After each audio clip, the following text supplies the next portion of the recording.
သင့်ရဲ့ခြေလှမ်းများကမ္ဘာတဝှမ်းမှာရှိတဲ့သန်းပေါင်းများစွာသောလူသားများရဲ့နှလုံးသားထဲအထိခံစားရရှိစေပါတယ်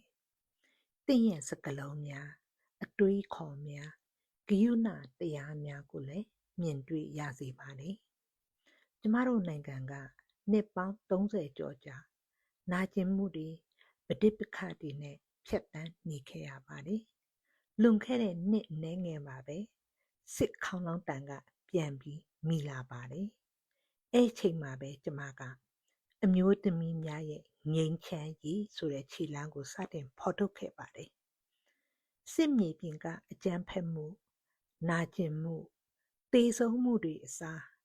စပွဲဝိုင်းပေါ်မှာပဲပြဿနာများကိုညံရည်ညံတွေးဆိုင်ရာယုတ်တပိတနဲ့ညှိနှိုင်းဖြေရှင်းခြင်းတဲ့စိတ်ကကျမရင်ထဲမှာဆွဲမြင်နေပါတယ်။ကျမရဲ့ကြိုးပမ်းမှုက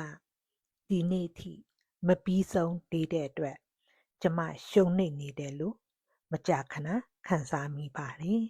။ကျမဟာအခြားသူတွေကိုငြိမ်းချမ်းရေးအတွင်ဖြစ်ပြောင်းလဲဖို့ဇွဲနဲ့ခိုင်မာမှုတွေမရှိတာလည်းဖြစ်နိုင်ပါတယ်။ဒါကြောင့်စစ်မှန်တဲ့နိုင်ငံတော်ငြိမ်းချမ်းရေးအတွက်ငြိမ်းချမ်းရေးကိုထောက်ခံအားပေးကြတဲ့သူများနဲ့ရှေ့ဆက်လှုပ်ဆောင်နေတဲ့သူတွေကိုရှာဖွေရမယ်လို့ကျမယုံကြည်ပါတယ်။ငြိမ်းချမ်းရေးအတွက်ရှာဖွေမှုနဲ့မျှဝေခံစားမှုတွေဟာလူသားမျိုးနွယ်အလုံးရဲ့တန်ဖိုးကိုရောင်ပြန်ဟပ်နေပါတယ်။အဲ့ဒီလိုလူတွေနဲ့လက်တွဲညီညီရပ်တည်ဖို့နားထောင်ပေးဖို့အတွက်ကျမမှာတာဝန်ရှိတယ်လို့ခံစားရပါတယ်။ဘသူကလေရင်မိုးဖြစ်မလဲ။ငြိမ်းချမ်းရေးကဘယ်ပါတာဘယ်လူမျိုးကုန်ပကာဒါနဒါမှမဟုတ်ဘယ်နိုင်ငံသားစတာတွေကိုမရွေးချယ်ပါဘူး။အတူတကွပေါင်းစည်းလာရမှာဖြစ်ပါတယ်။ကျမတို့ရဲ့အတန်နဲ့စီးလုံးညီညွတ်မှပိုပြီးအားကောင်းလာမှာဖြစ်ပါတယ်။ဒါကြောင့်ကျမဟာတလောက်ဝေးကွာတဲ့ခီးကို